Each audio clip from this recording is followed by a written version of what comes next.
Hey, it's Emily Kutchins Adler, the Buttery Babe. Today we're making Hamentashen. Well, actually, it's a 2-day process. So we're gonna start day 1 without camera girl, so bear with me please. And we're gonna make the dough, which needs to sit for 3 hours or overnight. Yes, this is a close-up of my stand mixer. You love it!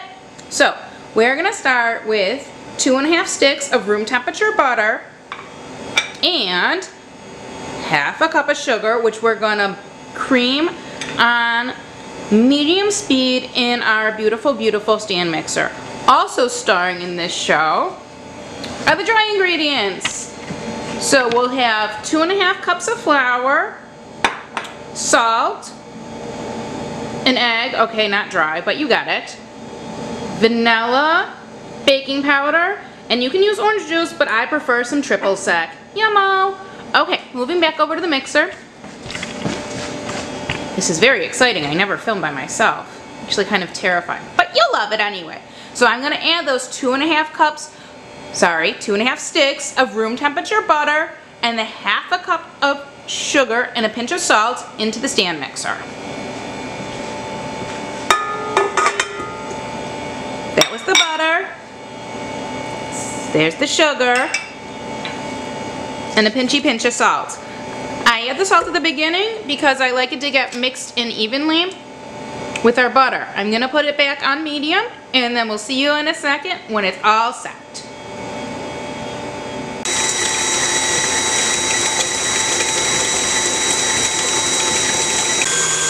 So it's been mixing for about 2 minutes. It's almost there. I'm gonna stop the mixer and scrape down the bottom and side of the bowl so that everything gets fully incorporated.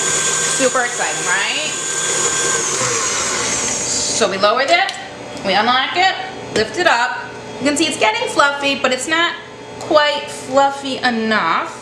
So I'm just gonna scrape, scrape, scrape everything up off the bottom and the sides. And then I'm gonna use the mixing paddle and we're gonna get all of that incorporated also. My house is pretty cold because it's still cold here in Chicago. My house is actually pretty cold year-round. We keep it about 63. So it often will take me longer to get butter to room temperature and to soften than it will at your house because you probably don't keep it really cold. But I figure the dog wears fur and I'm well padded with all that buttery, buttery babe goodness. We're gonna mix it for just another minute or 2.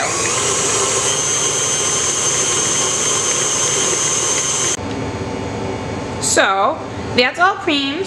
Now I'm going to add the rising agent to the flour. So most of the rising is actually going to be from our beautifully creamed butter and sugar. But we're going to add just a ½ teaspoon of baking powder to our flour to give it a little extra oomph and keep those cookies nice and sweet. This is a fresh baking powder. You always want to use it within a year opening it. I opened mine earlier this month. And I date it with a Sharpie because I'm a nerd. So that's that. I'm just going to give that a little mixy mix. Done. And now we're going to add the other wet ingredients to the butter and get those incorporated. So we have 1 egg.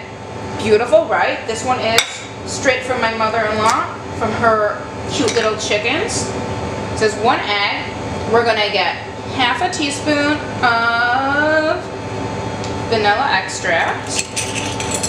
Measure and put it. Yum. And then it's going to get a tablespoon of orange juice or triple sec. Triple sec is a liqueur made out of citrus. 3 types of citrus, that's why the triple. But mostly flavor you'll get is orange. You could also use Grand Marnier, which will have a very orange flavor because it doesn't have any of the other citrus notes in it. Or lemon juice, orange juice, something to give it a little bit of flavor. I'm going to mix that on low for just a second to get those incorporated. Cover up my vanilla so I don't lose any of the extracty flavors.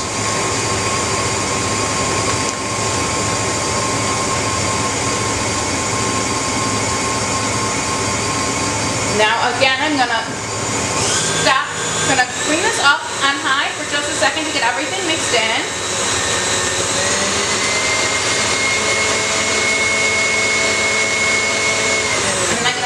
machine. It looks a little bit curdled, that's okay. That's just the liquids mixing in with the butter. And as we all know, oil and butter don't like each other, so it looks a little disgusting, but it'll taste fantastic. Scrape that all up again. And one quick mix. You, of course, can do this in a hand mixer or with a wooden spoon and your own hands. My muscles, not so strong. My attention span, also short, so we don't do that. So that's mixed nicely. We're going to take the flour and dump it all in. Remember, that's got the baking powder in there also. Give it a smack. There we go. Down. This is where you want to use low. And that's just to get it incorporated. I'm going to move the camera a little bit. You see, right on in. That's low to get it so the flour doesn't scoot all over. If you've got a flour guard, I don't know that's the technical term, but it's kind of like a splash shield for your mixer, use it. I'm sure I had one, I just don't ever use it, so it's been lost on the many moves we've taken. All just coming together, you'll see it's almost forming a ball, and that's when we stop. Stop. So now we're going to dump it out onto the counter and just make it into a little ball and wrap it in plastic wrap and put it in the refrigerator. So if you give me another second, we'll move the camera and reset. I have a piece of plastic wrap on the counter, and I'm just going to take my whisk from the mixer and using my very clean hands with no jewelry on because cookie dough is not easy to get out of engagement rings. I'm just going to get that all out. You see it's a little bit soft of a dough, a little bit wet. That's totally perfect because all the flour hasn't been absorbed into the liquid yet. So that means when we roll it out tomorrow, we can flour the counters and we still won't have a tough cookie. Literally. Okay, I like that. So we're going to get all that because we made it. We want to eat it later when it's in its delicious cookie form. I shockingly don't like raw cookie dough. I know, it's a little bit hard to believe because I like everything. But cookie dough and cake batter are delicious, but they're better as the finished product. Remember, if you are a raw cookie dough person, just don't put any eggs or leavening in your cookie batter if you just want to eat it raw. You could also toast the flour just to make sure you kill any pathogens in there. But we're making these cookies, so just talking really. So now we're going to take a very sticky dough, but remember it's going to firm up as all that flour gets absorbed. And we're just going to make it into a rough ball so it's all together. And then using our hands, push it down into a flat disc.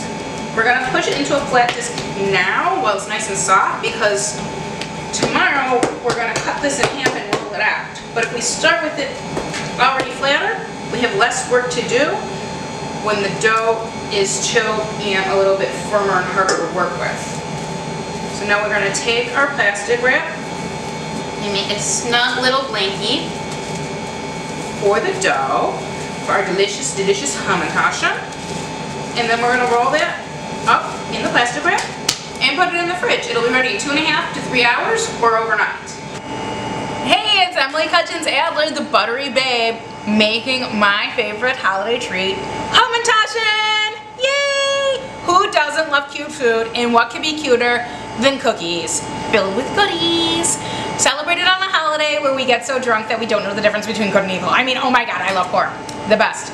The absolute best. So, we're making Hamentashen. If you were following along, yesterday we made the dough. And in the dough, which has to rest for 2 to 3 hours or overnight, that's why we made it yesterday. So in the dough, it was 2.5 sticks of butter. You could use margarine also. Half a cup of sugar, 1 egg, half a teaspoon of vanilla, a tablespoon of triple sec or orange juice or Grand Marnier, and 2.5 to 3 cups of all-purpose flour plus a pinch of salt, and half a teaspoon of baking powder. So I made that yesterday, and we're also going to use, so here's the other, so I said, remember in a second ago I said 2.5 2.5 to 3 cups of flour. There's 2.5 cups in the dough. And then the other 1/2 cup is right here. I'm gonna use it to roll out the cookies. Today we're using some of our Buttery Babe lemon curd, which you've seen on other episodes, to make the filling. You can also use an apricot jam, you could use Nutella, you could use peanut butter. My camera girl over there, her favorite is poppy seed filling. I don't use poppy seed filling because it is for fertility and I choose no babies. Quick fun fact over there. So the poppy seed is going away. However, the lemon curd stays. We are gonna roll this out directly on to our granite counter because the granite stays cold. If you don't have a granite counter, it's okay. You could use the counter. It's nice and easy to clean. You could use a wooden board. Either way. This is our biscuit cutter. We use it for everything. It's 3 inches around. You could also use a glass. You could use a canning jar. And then I just got this really fun new rolling pin that has things. So it'll make our dough equal. So what I'm gonna do first is take off my rings because the dough gets a little bit sticky. And I'm gonna put them in my little ring troll that my nibbling made for me. So cute. Okay, got rings. So we have our reserve flour. Preheat your oven to 375. And we're gonna be generous with the flour. I think we're just gonna roll out half of this dough right now. Down. More flour. And some flour on there. So, let's get rolling. This is a really nice dough. So I made it yesterday, let it sit overnight. You want to let it sit at least 2 hours so it gets chilled. And then it'll roll pretty easy if you just take it out of the fridge like 10 to 15 minutes before you want to use it. And we're going to roll this about 1/8 of an inch thick. You can roll it thinner if you want, but I like a good ratio of filling to cookie. So I've got a cookie sheet with some parchment on it. I've got my lemon curd, just organize myself, and I've got my cookie cutter. So let's start. I'm just gonna make a few to show you, and you can practice at home. If you like a more cookie to filling, if you like less, so just take your fingers and brush off any excess flour. And then I like to move them over and fold them on the baking sheet. Don't get rid of your scraps. This is a really forgiving dough and you can keep re-rolling it to make more cookies. Just be sure to wipe off, be sure to wipe off the extra flour. So it doesn't get a ton of filling, just about 1/2 teaspoon. There's 2 ways to fold them. So we're gonna make them into triangles. So you can fold them up like that and pinch. So that'll give you a tall Hamentashen. Or you can put in your filling. And this one is a little bit more complicated. You're gonna fold up one side and then overlap your fold and then fold up the other side, and it's flatter Hamentashen with the filling coming out. This shape takes a little bit more practice. As you can see, they're not perfect, so I usually go for the taller one just because it's easier. And cookies should not be difficult, they should just be delicious. So fold and pinch. You see how that opened up a little bit? Just give it an extra pinch. Fold and pinch. Little filling. Little more filling. We want to be not stingy. Fold and pinch.